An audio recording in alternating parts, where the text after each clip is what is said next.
सैयद जमीर अब्बास जाफरी साहब, मैं सबसे पहले आपके पास आना चाहती हूं। हिजबुल्लाह से ऐसी क्या मोहब्बत है कि हिजबुल्लाह पर अगर इजराइल बम गिरा रहा है तो आप इतने बड़े पीस टॉक को आप खतरे में डाल रहे हैं, या ईरान खतरे में डाल रहा है, इसकी धमकी दे रहा है? क्योंकि आखिर हिजबुल्लाह को तो लेबनान की सरकार ने भी बैन कर दिया है इसी मार्च में, इसी साल। जी शुक्रिया बहुत बहुत। हिजबुल्लाह एक पॉलिटिकल पार्टी है, अगर मेरी आवाज आपको आ रही है, और हिजबुल्लाह को कोई बैन नहीं कर सकता है। वो उसकी मिलिट्री विंग है, आप कंफ्यूज कर रहे हैं प्रोफेसर साहब।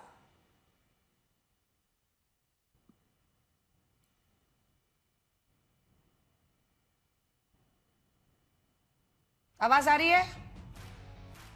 आवाज नहीं आ रही है उनको। चलिए उनके पास चलते हैं। यही लोग बार बार कहते हैं हिजबुल्लाह को डिफेंड करने की अब आदत हो गई है। थोड़ा सा ये समझना चाहिए, आपने जो बात कही मिलिट्री विंग है, उसी बात को मैं आगे बढ़ाऊंगा। असल में देखिए, हमारे यहाँ कम्युनिस्ट पार्टी है, मार्क्सवादी लेनिनवादी भारतीय कम्युनिस्ट पार्टी, इसी में एक विंग आगे जाकर होती है मार्क्सवादी भारतीय कम्युनिस्ट पार्टी माओवादी जो है वो हिंसक संगठन है, और ये चाहते हैं कि माओ के आधार पर, बंदूक के आधार पर हम सत्ता हासिल करें। तो उसका तो भारतीय सेना विरोध करती है ना, उन लोगों को भारतीय सेना मारती है। माओवादी एक आतंकवादी संगठन है, भले वो कम्युनिस्ट विचारधारा के। ठीक उसी तरीके से आपकी बात को मैं आगे बढ़ाऊं, हिजबुल्लाह होगी एक पॉलिटिकल पार्टी, हिजबुल्लाह होगी एक पॉलिटिकल पार्टी, लेकिन जो लोग हिंसक विद्रोह कर रहे हैं और हिंसा के माध्यम से सत्ता पाना चाहते हैं, वो हिजबुल्लाह भी वहां पर मौजूद है। और मौजूद है तो प्रत्येक देश को इस बात का अधिकार बनता है कि वो अपनी सुरक्षा करे। अब देखो, ये यहूदी लोग ना, इजराइल के टोटल तो एक करोड़ लोग तो है बेचारे वहां पे, टोटल पूरी दुनिया में 1.5 करोड़ होंगे। अब वो चारों तरफ से घिरे हुए, तो अपनी सुरक्षा के लिए वो करते रहते। आप उनको सेफ, उनका एक प्लेस दे दीजिए, प्रॉमिस लैंड है, वो वहां पर अपना सुख से रहेंगे। आप उनको वहां पर भी नहीं रहने दे तो अपनी सुरक्षा के लिए वो कुछ ना कुछ करेगा ना। हम लोग तो 140 करोड़ हैं, बिल्कुल शांति से रहते हैं। वो 1 करोड़ है, उनको एक छोटी सी भूमि दे दो, वो सुखी रहेंगे। और फिर मैं ईरान से कहता हूं, ईरान एक बहुत अच्छा मौका आपके पास आया कि पूरी दुनिया को विश्व शांति का संदेश दें। फिर आप एक आतंकवादी संगठन के लिए, एक मिलिटेंट ऑर्गेनाइजेशन के like Maoist in India, Hezbollah is in Lebanon, तो आपको उसका विरोध करना चाहिए, जैसे हम माओवादियों को विरोध करते हैं। अमित शाह जी ने खत्म किया नक्सलवादियों को, नक्सल मुक्त देश को घोषित किया।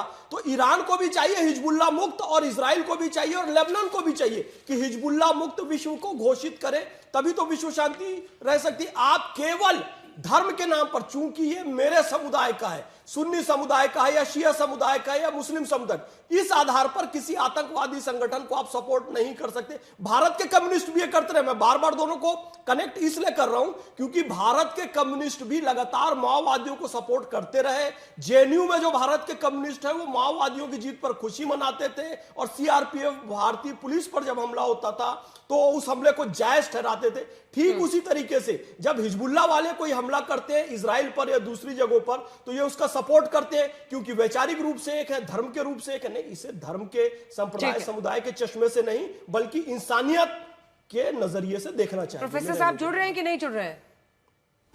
एक और खबर इस वक्त आ रही है, आपको बता देते हैं। होर्मुज को लेकर ईरान की ओर से बड़ा बयान आया है। अब देखिए, यही है, मतलब एक जो कहते हैं ना, जिसको एक अहम की लड़ाई बन गई है। रोज 15 से ज्यादा जहाज नहीं जाने देंगे, ये ईरान कह रहा है। ईरानी सूत्रों के हवाले से यह खबर है कि रोज 15 से ज्यादा जहाज नहीं जाने देंगे। सीज फायर समझौते के तहत ईरान का यह फैसला है। तो लेबनान की वजह से जो ये पूरा, हमारे तमाम जो दर्शक हैं उनको एक बार हम बताना चाहते हैं कि अगर मुमकिन हो सके तो एक बार नक्शा दिखा दीजिए। इजराइल और उसके ऊपर में ये लेबनान है। अब लेबनान में जो दक्षिणी हिस्सा है, वहां पर हिजबुल्लाह का एक तरह से कब्जा हो गया। और हिजबुल्लाह, ये देखिए, अब यहीं पर ये पूरी लड़ाई इस वक्त चल रही है कि भैया ये हिस्से में अगर वो कह रहा है हिजबुल्लाह को खत्म करना। आप जुड़े नहीं थे, मोहम्मद फैज खान साहब भी यहां पर बोले, लेकिन आप जो बात को तोड़ मरोड़ कर पेश कर रहे हैं, मैं आपको बता रही हूं कि सिर्फ एक पॉलिटिकल ऑर्गेनाइजेशन नहीं है, ये उसका मिलिट्री विंग है, शिया उग्रवादी गुट है, ये इजराइल के रेजिस्टेंस की धुरी है। ये लेबनान में 1982 में गठन हुआ, 92 में लेबनान की राजनीति का हिस्सा भी बना, लेकिन उनका जो मिलिट्री विंग है वो लगातार इजराइल पर हमले करता रहा। 1983 में जो अलग अलग जगहों पर कांड हुए हैं वो एक एक करके हम आपको बता रहे हैं। 1985 में विमान अपहरण कांड, 1996 में खोबर टावर हमला, इजरायली सैनिकों का अपहरण किया 2006 में, 2008 में बेरूत के कुछ हिस्सों पर कब्जा किया, 2011 में यूएन ट्राइब्यूनल ने लेबनान के पूर्व पीएम रफीक हरीरी की हत्या का दोषी पाया इसी हिजबुल्लाह को, 2023-24 में इजरायल के गाजा युद्ध के दौरान इजरायल पर इसने हमले किए, 2023-24 में हिजबुल्लाह के हमलों की उत्तरी इजरायल में 60,000 से ज्यादा नागरिक विस्थापित हुए। यह आपको पॉलिटिकल विंग लग रहा है, पॉलिटिकल पार्टी लग रही है प्रोफेसर साहब? जी शुक्रिया, बहुत बहुत आदाब अर्ज करता हूँ। बड़ा गुस्सा आपको आ जा रहा है। मैं आपको सबसे पहले ये बता दूं, आपने एक पॉइंट स्टार्ट में मिस कर दिया कि 1980 में इजराइल ने पहले कब्जा किया और उसके बाद 1985 में हिजबुल्लाह बना।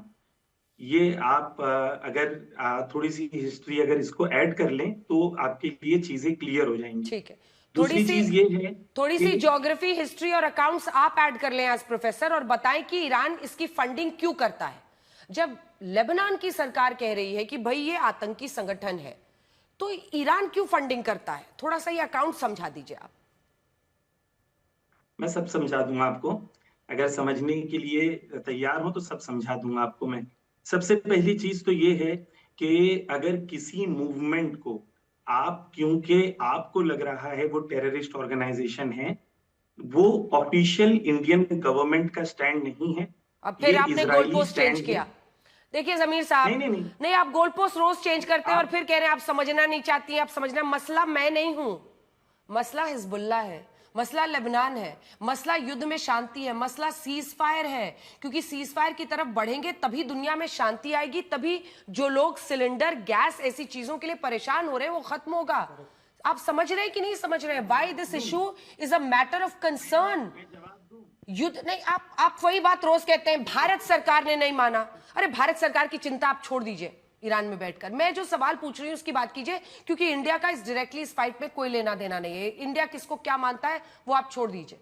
मुझे ये बताइए ना कि जिसने ऐसे आतंकी घटनाओं को अंजाम दिया हो वो पॉलिटिकल पार्टी तो हो नहीं सकती। लेबनान जहां वो रहते हैं, लेबनान की सरकार कह रही है कि भाई तुम आतंकी हो चले जाओ, और ईरान कह रहा है, डिफेंड कर रहा है। इस पर तो आप जवाब ही नहीं दे रहे हैं।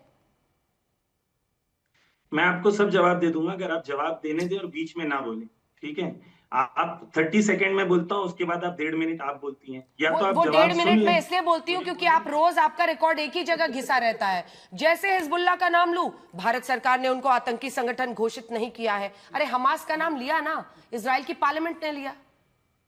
फिर आप टॉपिक पे रहिए और मुझ पर टिप्पणी करने से बचिए, नहीं तो आपका भी हिस्ट्री, ज्योग्राफी और टिप्पणी करेंगे तो फिर उसी में पूरा टाइम जाएगा। मैंने आपको पहले भी कहा है, please refrain from commenting on me. You please talk on the topic because I'm sticking to the topic. I'm not making personal comments on you, sir. Please stick to the topic. मैं आपसे सिर्फ इतना कह रहा हूं कि आप सवाल पूछते हैं तो जवाब भी सुने। बोलें। ये एक बहुत ही फेयर तरीके से इंसान का एक्सपेक्टेशन है कि सवाल का जवाब देने दे, पूरा जवाब सुन ले, फिर आप अपना जो भी आपको जवाब देना है, रिबटल देना है, वो मैं दूंगा, आप दीजिए, ठीक है? पहली चीज तो ये है कि हिजबुल्लाह का जितना भी आपने लिस्ट गिनाई, मैं आपको ओपनली चैलेंज करता हूं कि नॉन इजरायली और नॉन अमेरिकन इंटरेस्ट पर एक भी मुझे इंसिडेंट बता दे जहां पर हिजबुल्लाह ने अटैक किया हो, कहीं पर भी एक जगह। मैं आपको ओपनली लाइव प्रोग्राम में चैलेंज करता हूं। आप आतंकी बोलने से वो आतंकी नहीं हो जाएंगे, और इंडियन गवर्नमेंट अगर स्टैंड नहीं ले रही है तो आप लोगों को भी वो स्टैंड नहीं लेना चाहिए, इजराइल फर्स्ट नहीं करना चाहिए। आपको सोचना चाहिए कि एक ऐसी ऑर्गेनाइजेशन है जिसका एक महत्व है। और आप देखें, जब इंडियन एम्बेसडर गए थे सैयद हसन नसरुल्लाह से मिलने के लिए, ये इंडियन मीडिया में प्रिंट में अवेलेबल है, तो उन्होंने क्या कहा था? उन्होंने कहा था कि मैं महात्मा गांधी से इंस्पायर्ड हूं, लेकिन इजराइल जैसा वहशी जिसने साबर शतीला जैसे मैसेकर किया है, जो यूनाइटेड नेशन ने मेंशन किया है, जहां पर मर्दों को मार के, औरतों को बलात्कार करके और मर्दों को उठा के उन लोगों ने कुएं में डाल दिया था। आप मैसेकर्स की बात करती हैं? आप जाके इजराइल के मैसेकर सर्च करिए, एक खाली सर्च करेंगे आपको 100 से ज्यादा मैसेकर्स ऐसे मिलेंगे जहां पर इजराइल ने मैसेकर्स किया है। आप देखिए, फिर आपको मैं टोक रही हूं, आप फिर टोक रही हूं आपको, क्योंकि आप पॉइंट से बिल्कुल हटकर दूसरी दिशा में जा रहे हैं। मैं ना इजराइल को मॉरल सर्टिफिकेट दे रही हूं, ना मैं ईरान को मॉरल सर्टिफिकेट देने वाली कोई हूं, ना मैं अमेरिका को मॉरल सर्टिफिकेट दे रही हूं। मैं तीनों को उसी लेंस से देख रही हूं और तीनों कहीं ना कहीं चूक करते नजर आ रहे हैं। मैं आपकी तरफ बायस्ड नहीं हूं, पॉइंट नंबर 1। पॉइंट नंबर 2, मैं आपसे फिर से वही सवाल पूछ रही हूं जो सवाल कायम है कि जब लेबनान की सरकार ने उनको आतंकी घोषित किया है तो ईरान उनकी वजह से इस सीज फायर को क्यों खतरे में डाल रहा है? सिंपल क्वेश्चन है, please try to answer that. I am not giving a moral certificate to Israel, I am not giving a moral. आप देखते हैं कि रोज डोनाल्ड ट्रंप की नीतियों को लेकर किस तरह की मैं निंदा करती हूं अपने शो में, लेकिन आपसे जो मैं पूछ रही हूं उसका जवाब देने की कोशिश तो करें आप बायस ना हो। मैं जवाब दूं कि calling somebody bias is very personal, और आप कह रही है मैं पर्सनल नहीं कह रही हूं। तो आप तो दो लाइन में चैलेंज कर रहे हैं, मैं आपको चैलेंज करता हूं। आप ऐसे क्यों बात कर रहे हैं किसी एंकर से? मैं आपको चैलेंज कर रहा हूं, मैं आपको चैलेंज कर रहा हूं, मैं आपको चैलेंज कर। Please stop this. All I am saying is please answer my question sir and I will move on to the other people. ये 6 लोग हम दोनों का चेहरा देखने नहीं आए हैं, ना हमारी audience. My question to you sir is, Lebanon की सरकार ने हिजबुल्लाह को आतंकी संगठन घोषित किया है, ईरान उनकी वजह से इस सीज फायर को क्यों खतरे में डाल रहा है? ओके, मैं आप इतने अजीब मुझे आपके सवाल लगते हैं। पहली चीज तो ये है कि कल इजराइल ने मैसेकर किया है, 300 से ज्यादा लोगों को 10 मिनट में मार दिया, जिसके अंदर 50% से ज्यादा बच्चे और महिलाएं हैं। और इजराइल के इस मैसेकर और टेररिज्म को आप आके जो मार रहा है, जिसने सीज फायर तोड़ा, उसको बोलने के बजाय आप उसको बोल रहे हैं कि जो मारा जा रहा है। अजीब सवाल है ये। आप ये सवाल नहीं समझेंगे, आप नहीं समझेंगे, आप नहीं समझेंगे ये सवाल, आप ये सवाल नहीं समझेंगे। अमेरिका से जो हमारे साथ मेहमान जुड़े हुए हैं जसदीप जी, अब इजराइल या तो चकमा दे रहा है अमेरिका को, लेकिन अमेरिका भी कह रहा है लेबनान इसमें शामिल नहीं है। इजरायली एम्बेसडर कल यहीं बैठे थे मेरे सामने और उन्होंने साफ कहा था we will continue to pound, word उन्होंने यूज किया था, we will continue to pound Lebanon. मतलब इतने लोग तो उन्होंने इतने दिनों में नहीं मारे जितने एक दिन में नेतन्याहू ने मार दिए। क्या आपको लगता है कि ये सही है? ये जाहिर तौर पर एक इमोटिव इशू वहां पर बनेगा मिस्टर जसदीप जी। इसके लिए लेबनान की हिस्ट्री समझना बहुत जरूरी है। अंजना जी, जैसे आप कह रही थी, लेबनान एक बहुत पीसफुल कंट्री था जहाँ पे की मेजॉरिटी पॉपुलेशन मुस्लिम थी और मिनॉरिटी क्रिश्चियन थी, पर वो लोग आपस में पूरी बराबरी से गवर्नमेंट में शामिल होते थे। और यहाँ पे ईरान ने उसका फायदा उठा के हिजबुल्लाह को तैयार किया, एक आतंकी ऑर्गेनाइजेशन को तैयार किया, जो कि सिर्फ इजराइल ही नहीं, उन्होंने हर तरफ की आतंक फैलाने की कोशिश करी। और अभी आपके स्क्रीन पे उन्होंने जहां जहां आतंक फैलाया वो उसकी लिस्ट सामने आ रही थी। और मैं प्रोफेसर साहब पूछे थे, उन्होंने कहा एक प्रूफ बताएं। आपने तो पूरी लिस्ट चलाई है हिजबुल्लाह के आतंक की। और पिछले महीने ही लेबनान ने ईरान के राजदूत को निकाल दिया वहां से। उन्होंने हिजबुल्लाह के ऊपर उनकी मिलिट्री विंग पे प्रतिबंध लगा दिया। और ये सब वो चाहते हैं वहां की सरकार कि इसमें हमारी मदद की जाए। हाँ, बिल्कुल गलत है युद्ध में बेदोष लोग मरने, किसी भी साइड से हम उनको कंडेम करते हैं। पर ये जो मैं समझता हूं कि ये जो डायलॉग्स होने जा रहे हैं इस्लामाबाद में, वहां तक जाते जाते ये वाली लेबनान की भी जो अभी हमले चल रहे हैं ये भी बंद हो जाएंगे। और मैं समझता हूं कि सीज फायर जो है इसके पॉजिटिव हम देख के आगे बढ़े। अब यूएई पे और दुबई पे और सऊदी अरेबिया पे आज पहला दिन है कि कोई ड्रोन्स और कोई मिसाइल्स नहीं आए हैं, लेकिन बोल रहा है को भी लेबनान पर कौन झूठ बोल रहा है? ट्रंप जी के करंट स्टेटस आजकल होता है ना, अफेयर जो चलते हैं, तो करंट अफेयर जो उनका है वो पाकिस्तान के साथ करंट लव अफेयर चल रहा है। तो कौन झूठ बोल रहा है? पाकिस्तान झूठ बोल रहा है। यूएन में बैठा हुआ पाकिस्तान का एम्बेसडर कह रहा है कि उसमें लेबनान शामिल था और आपकी जो वहां पर ट्रंप सरकार है वो मना कर रही है। कौन झूठ बोल रहा है? हो सकता है ईरान के नजरिए से शामिल हो पर अमेरिका के नजरिए से नहीं हो। ये तो अभी जब आमने सामने डायलॉग शुरू होंगे, कैरोलाइन लेविट ने प्रेस कॉन्फ्रेंस में बोला है Lebanon is not part of it. बिल्कुल है, अमेरिका जब कह रहा है तो Lebanon is not a part of it. हाँ, समझने में अंतर हो सकता है कि, और लेबनान होना भी नहीं चाहिए पार्ट ऑफ इट, बिकॉज ये अलग मुल्क है, अलग लड़ाई है। यहाँ हिजबुल्लाह के साथ लड़ाई है ईरान की। अगर ईरान मानता है कि अब क्या अमेरिका को समझ में आ रहा है कि आपने कैसे देश को चुना है? पाकिस्तान को चुना है। मोहम्मद फैज खान साहब मैंने तो अब वो कह रहे हैं कि देख कैरोलाइन लेविट कह रही है तो लेबनान इज नॉट देयर, और पाकिस्तान जिसको आप बिचौलिया बना रहे हैं कि इधर की बात उधर ले जाओ, वो कह रहा है कि लेबनान शामिल है उसमें। और जो उन्होंने प्रोफेसर साहब ने कहा, अगर उस पर आप जवाब। नहीं, मैं तो बस इतना ही कहना चाहूंगा, पाकिस्तान को केवल एक बीच का मंदिर यहाँ पर बनाया गया, मनोरंजन के लिए रखते ना बीच में, एक इधर से ये बॉल मारेगा, उधर से वो मारेगा, बीच में एक जन कूदता रहेगा। पाकिस्तान की भूमिका बीच का बंदर की, वैसे उसको कोई सीरियस नहीं लेता है, तो हमें भी उसे सीरियस लेने की आवश्यकता नहीं है। रही बात ईरान से, प्रोफेसर साहब बैठे हैं, फिर से मैं आपसे गुजारिश करता हूँ साहब, बहुत अच्छा माहौल इस दुनिया पे बन रहा है, विश्व शांति के लिए बहुत अच्छा प्रयास चल रहा है, उसमें योगदान देना चाहिए। यदि वहाँ पर इजराइल लेबनान में कोई एक्टिविटी कर रहा है हिजबुल्लाह के खिलाफ, तो आप तो कम से कम यहाँ पर शांत रहिए। आप भी यदि हमला करने की बात करेंगे तो फिर से ये युद्ध चालू हो जाएगा, और ये युद्ध विश्व युद्ध में बदलते हुए समय नहीं लगेगा। फिर मैं अल्लाह रब्बुल इज़्ज़त खालिके कायनात से दुआ करता हूँ कि लिटिल मैन और फैट बॉय की जरूरत नहीं पड़नी चाहिए। उसका रीजन ये है कि उस समय से भी ज्यादा कोई क्रेजी पर्सन अभी अमेरिका में बैठा हुआ है, प्रतिदिन उसके स्टेटमेंट बदलते रहते हैं। वो कुछ ऐसी एक्टिविटी ना करें, इसका ध्यान हम सबको रखना होगा ताकि पूरी दुनिया शांति से चल सके। और भारत से आपको सबक लेना चाहिए। भारत की एक अच्छी पॉलिसी है, उसको थोड़ा मैं चलते फिरते शब्दों में आपको समझाऊंगा, क्योंकि मैं अच्छे शब्दों में जब गुटनिरपेक्षता कह रहा हूं, पंचशीलता कह रहा हूं, बहुत दिन से तो समझ में नहीं आ रहा है। भारत की आदत है किसी के फटे में टांग नहीं अड़ाता है। तो जब आपके साथ सीज फायर हो चुका है तो इजराइल वहां क्या कर रहा है, हिजबुल्लाह के साथ क्या कर रहा है, तो आपको भी ये काम नहीं करना चाहिए। आपको ये पता है कि स्ट्रेट ऑफ हॉर्मुज जो है वो पूरे विश्व की तेल की और अर्थव्यवस्था की एक बड़ी कड़ी है, और उस पर आप लोगों का कब्जा है। अब फिर मैं आपको बोलूंगा तो बुरा लग जाएगा, वहां पर भी अरब बहुसंख्या के लोग रहते हैं, वहां बलोच बहुसंख्या के लोग रहते हैं, और उसमें भी अलग राष्ट्र की मांग चल रही है। यदि वो अलग राष्ट्र बन गया, बलूचिस्तान का वो हिस्सा ले लिया गया और अरब बहुसंख्यक वाला एक देश ईरान से अलग कर दिया गया, तो वो हॉर्मुज भी आपके हाथ से चला जाएगा। शांति के लिए लेबनान पर बात होना जरूरी है, ये अब ईरान का कहना है। चलिए ठीक है, ये अच्छा संकेत है, ये अच्छा संकेत है कि बातचीत के लिए तैयार हो, लेबनान पर इजरायली हमला रुकवाए यूएस।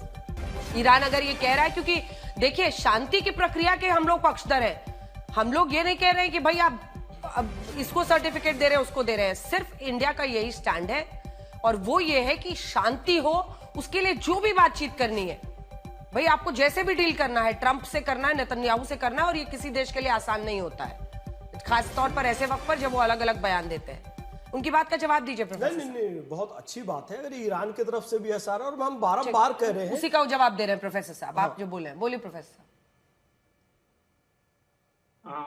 पहली चीज तो ये है कि सीज फायर कल इजराइल ने तोड़ा और सवाल हिजबुल्लाह से किया जा रहा है।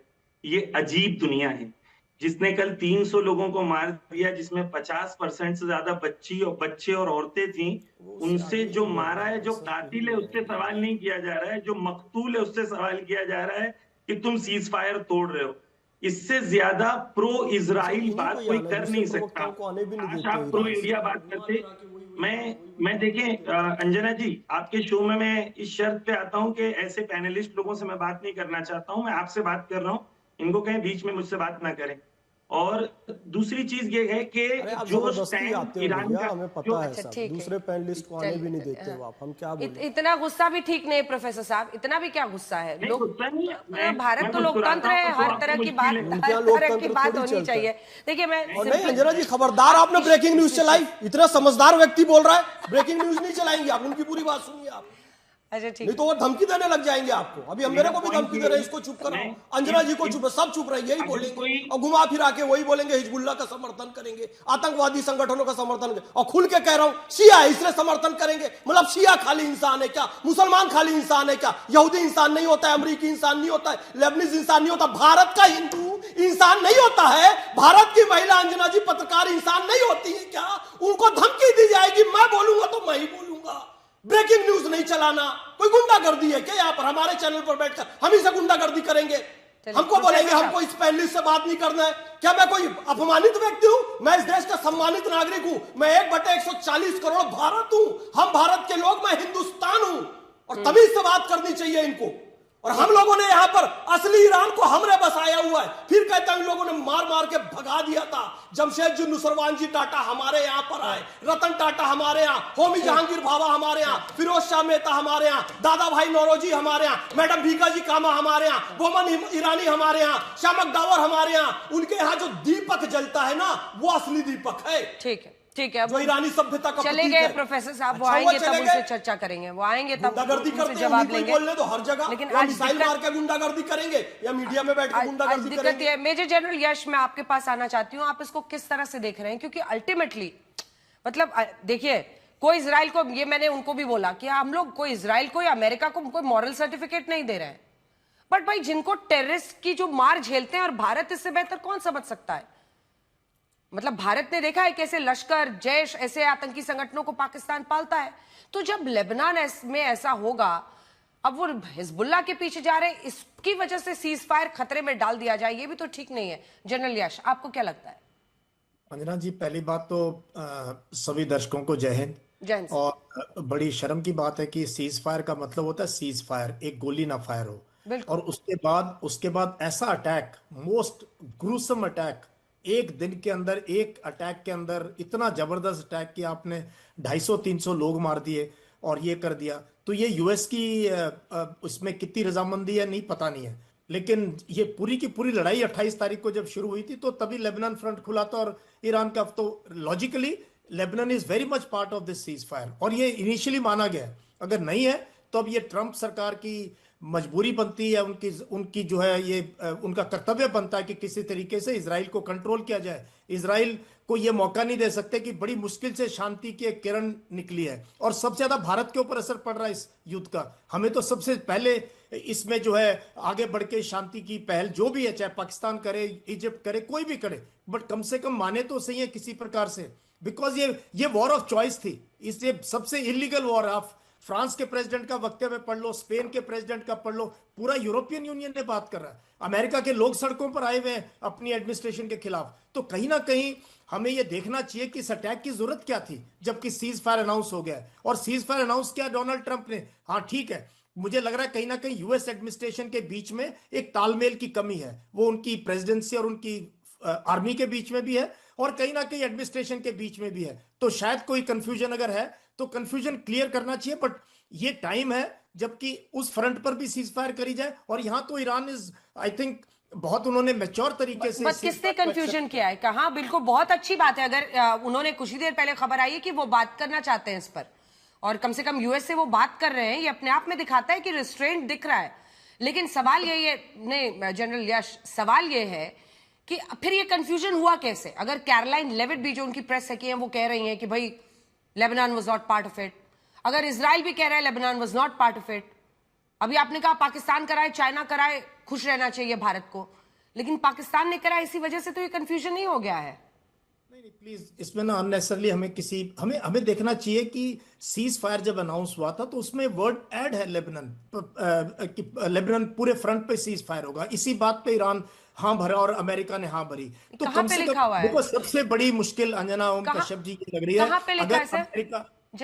अमेरिका नहीं करेगा, एक मिनट, अगर अमेरिका रेन इन नहीं करेगा इजराइल को, तो इस गल्फ कंट्रीज में कभी भी पीस नहीं आ सकती। और अब भाई अच्छा मौका था, और उस टाइम पे जस्ट टू रिप्लाई कि सीज फायर आप एग्री नहीं करते, you go for the most massive bombardment in civil areas. ये हिजबुल्लाह को अगर मारना है तो हिजबुल्लाह के टारगेट्स को मारना है ना, सिविलियन लोग तो नहीं मरने चाहिए। हाँ। हम जब टेररिज्म फाइट करते हैं, मैं तो कश्मीर में इतना एक्सपीरियंस है, पंजाब का एक्सपीरियंस, हम तो टेररिस्ट को अटैक करते हैं, सिविल इंफ्रास्ट्रक्चर को या तो पाकिस्तानी करते हैं अटैक, या ये लोग आपस में, वो बहुत जटिल समस्या, आसान भी नहीं है।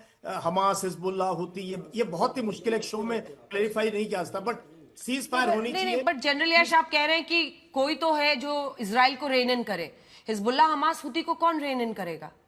करेंगे जब ये शामिल होना चाहिए इस बातचीत के अंदर। I am sure US administration will have this on the table कि आप इसको भी रेन इन करें, तभी तो पीस आएगी। It can not be one way ना।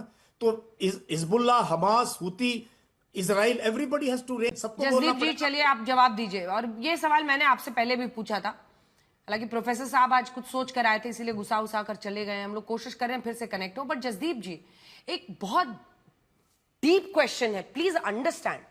युद्ध विराम को आप मतलब ये कैसा युद्ध विराम है? मतलब हर चीज मजाक नहीं हो सकती ना। जैसे डोनाल्ड ट्रंप गाली लिख दें एक्स पर, डोनाल्ड ट्रंप चुटकुले कर दें किसी के साथ कि जीते तो मैं क्रेडिट लूंगा, हारे तो क्रेडिट सारा का सारा वैंस पे डाल दूंगा। मतलब हर चीज मजाक नहीं हो सकती सर। अब ये जो 250 लोग मारे गए हैं, ये युद्ध विराम है ये? जी बिल्कुल, ये किसी एक जान का भी जाना बहुत दुख होता है और बिल्कुल नहीं होना चाहिए। लेकिन मैं प्रोफेसर साहब से और जो आज हिजबुल्लाह के हिमायती हैं उनसे पूछूंगा क्या इन्हें उतना ही दुख हुआ था जब 7 अक्टूबर को इजराइल में बच्चों को और निर्दोषों को मारा गया था एक आतंकी हमले में। और ये जो कह रहे हैं आप हिजबुल्लाह से आके बात करें, नेगोशिएटिंग टेबल पे बात करें, हिजबुल्लाह से आप बात नहीं कर सकते, बल्कि ईरान से भी बात करना बहुत मुश्किल हो चुका था। ये तो अमेरिका की एक स्ट्रेंथ थी जिससे पीस आ रहा है। आज हम सीज फायर की तरफ गए हैं और मैं ये समझता हूं कि ये जो आज हम देख रहे हैं छुटपुट, अभी ये छुटपुट तो मैं नहीं कहूंगा कि जो हमले इजराइल कर रहा है, ये जब वार्ता शुरू होने तक ये बिल्कुल अभी ईरान से भी ये स्टेटमेंट आ गई है कि हम इस पे लेबनान पे बात करने को तैयार हैं। ये छिटपुट हमले ने एक बार विजुअल्स दिखा दीजिए लेबनान में, लेबनान की तस्वीरें दिखाइए जरा। बिल्कुल नहीं है, लेबनान में आपने देखा है? बिल्कुल आपने देखा है वहां क्या हो रहा है? बिल्कुल ऐसे नहीं। बिल्कुल ये देखिए ये सब छिटपुट लग रहा है आपको? ये छिटपुट लग रहा है। ये हम आपको चेतावनी के 40 मिनट बाद ये हमला किया है। ये अलग अलग जगहों की हम तस्वीरें आपको दिखाएंगे।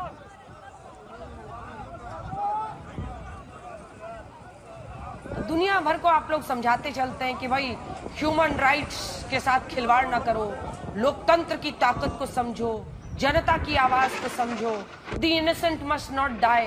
ये कैसे चलेगा जसदीप जी? जी बिल्कुल, यही इसीलिए तो सीज फायर की तरफ जा रहे हैं अमेरिका, और इसीलिए हम आतंकियों को सफाया कर रहे हैं कि हिजबुल्लाह जैसे, हमास जैसे जिनको ईरान पनपनाता है उन्हें खत्म किया जाए। और ये उसी की बहुत ये दुख की बात है कि इसमें निर्दोष लोगों की भी जान जाती है। ये 250 लोग हिजबुल्लाह के थे जिनको मारा है। देखिए अब ये तो अब ये तो लेबनान खुद कह रहा है कि आप आके इन्हें साफ करें इन लोगों को। और ये इनकी एक आदत रही है कि ये सिविलियन इलाकों में जो है जाके घुस जाते हैं, स्कूलों में जाके ये अपने बेस बना लेते हैं, ऐसी जगहों पे छुपाते हैं जहां पे कि सिविलियंस को भी खतरा हो। आपने यही देख लिया था ईरान में कि उन्होंने सिविलियंस लाके अपने न्यूक्लियर पावर प्लांट्स के बाहर खड़े कर दिए थे कि यहाँ पे अटैक हो। तो ऐसे में इनसे लड़ना भी बहुत कैसे रिस्पॉन्ड करेंगे उनकी इस बात को? Very poor articulation, really. मैं हैरान हूं कि हम इस चीज को जस्टिफाई कर रहे हैं मैसेकर को। ऐसा मिलिट्री मैन कह रहा हूं जिसने वायलेंस देखा, जिसने वायलेंस देखा लाइफ के अंदर। No absolutely. अभी cease fire means, please I don't want to get into this thing with you. Cease fire means cease fire. It is horrible attack, we must acknowledge it. लोग, बच्चे मर रहे हैं और मौका था भी पीस को चांस। और मिलिटेंसी कभी भी काइनेटिक मेजर से कंट्रोल हो सकती है, मरती नहीं है। आइडियोलॉजी से मारा जाता है मिलिटेंसी को, टेररिज्म को आइडियोलॉजी टू आइडियोलॉजी। पीस को ऐसे लाया नहीं जाता है। पीस कैन नॉट बी, अगर आप डिस्ट्रॉय करोगे तो पीस आती नहीं है। और हमें तो सबसे ज्यादा समझना चाहिए इस चीज को। ठीक, आप अमेरिका में बैठ के बातें कर सकते हैं, बट अमेरिका का अपना कंडक्ट अफगानिस्तान में कैसा रहा, और ईरान में कैसा है, सीरिया में कैसा है, इराक में कैसा था, वियतनाम में कैसा था। No, this is not the way. पूरा का पूरा वर्ल्ड, पूरा दुनिया अपने घुटने पे आ गई है। ये आपका ओपिनियन है, अमेरिका का कंडक्ट हर तरफ ठीक है, ये आपका ओपिनियन है। Absolutely unnecessary. Lebanon was not a part of this whole ceasefire. Lebanon to ceasefire का हिस्सा justify this. I'm really amazed at you. Justify this message. एक और खबर इस वक्त आ रही है, लेबनान पर हमला युद्ध विराम का उल्लंघन है। ईरान देखिए लगातार इस पर अपने स्टेटमेंट्स दे रहा है। ईरान का कहना है कि यूएस को इस पर बातचीत करनी चाहिए। राष्ट्रपति पेजेश्कियान का इजराइल पर निशाना है, हमारी उंगलियां अब भी ट्रिगर पर हैं। ये ऐसे बयान भी ईरान से आ रहे हैं। ईरान का कहना है लेबनान का साथ हम नहीं छोड़ेंगे, लेबनान पर हमले से बातचीत का मतलब नहीं है। लेकिन अगर लेबनानी भाई बहनों को अकेला नहीं छोड़ेंगे। अगर प्रोफेसर साहब रहते तो उनसे पूछते कि लेबनान और लेबनानी लोग तो खुद ही कह रहे हैं कि भाई हिजबुल्लाह को उन्होंने निकाल दिया, आतंकी संगठन घोषित किया है, तो ईरान किसके साथ है? लेकिन सवाल यही है कि जिस तरह का एक्शन, रुबिंदर जी जल्दी से एक रिएक्शन, जिस तरह का एक्शन इस वक्त इजराइल ले रहा है, आपको लगता है वो सही है? वो तो अपने नजरिए से देख रहे हैं, वो तो अपने अस्तित्व की लड़ाई लड़ रहे हैं। उनको तो पता है कि हमको युद्ध का एक मौका मिला है, तो क्यों पीछे हटे? बट मेरे विचार से जो इजराइल ने आज करा है लेबनान में जो अटैक किया, आई थिंक इट बॉर्डर्स और actually it's a war crime, plain and simple. इस पे लीगैलिटीज वगैरह देखी जाएंगी, but this kind of a thing can easily be not only designated, it is a war crime period. But coming back, ये जो agreement की confusion हुई है ना, एक तो अव्वल तो ये एग्रीमेंट हुई नहीं है ना, मुझे लग रहा है ये जो 10 पॉइंट्स डिस्कस किए गए थे, ये 10 टॉपिक्स हैं कि डिस्कस होंगे, राइट। अब उन 10 टॉपिक्स में यूरेनियम एनरिचमेंट का टॉपिक है, स्ट्रेट ऑफ हॉर्मुज का टॉपिक है, मल्टीपल टॉपिक्स है, और हो सकता है उसमें टॉपिक्स में से एक हो कि भी लेबनान ऑल्सो का सीज फायर होना चाहिए। पॉइंट इज, जैसे आई थिंक जनरल मोर कह रहे थे, आप कह रही थी कि ये डेफिनेटली हो सकता है कि इनमें आपस में मिसअंडरस्टैंडिंग, इनफैक्ट जेडी वैस ने खुद कहा है हंगरी में जब वो कल था, सेइंग कि मेरे ख्याल से कुछ मिसअंडरस्टैंडिंग है, Lebanon is not included in the discussion supposing. तो this indicates to me more rather the incompetence of the interlocutors या फिर within the US administration. और by the way US administration में हो रहा है, जब एलन मस्क को इन्होंने डोज का दिया था, तो डोज ने मल्टीपल फायरिंग्स करी हैं ऑफिशियल्स की, स्टेट डिपार्टमेंट से, इधर से उधर से। तो अमेरिका के अंदर इनकी जो एडमिनिस्ट्रेटिव मशीनरी है उसमें स्ट्रेटेजिक डेप्थ कम हो गई है। इस समय जो डिसीजंस जा रहे हैं are being taken by Donald Trump and the people within, Jared Kushner, Steve Witkoff, JD Vance, Marco Rubio, Pete Hegseth और सुजन वाइस जो चीफ ऑफ स्टाफ है, राइट। इनके पास state of department of state के पास होता है normally diplomacy में, स्टेट ऑफ लेट्स से नॉलेज बेस होते हैं, वो हार्नेस ठीक से नहीं हो रहे हैं, तो वो भी एक बड़ा रीजन है। आपको मैं टोक रही हूँ एक बार, आइए आपको ईरान की तस्वीरें जरा दिखाते हैं। एक तस्वीर वहां से आ रही है, अलग अलग जगहों से आ रही है, क्योंकि 40वां दिन है अयतुल्लाह अली खामनेई की मौत का, तो लोग सड़कों पर निकले हैं। बताया जा रहा है ईरानी राष्ट्रपति मसूद पेजेश्कियान ने खामनेई की शहादत समारोह में शामिल वो हुए हैं, और ये 40वां आज उनका वहां पर एक तरह से उस पर लोग सड़कों पे निकले हैं, और आपको राष्ट्रपति पेजेश्कियान दिख रहे हैं।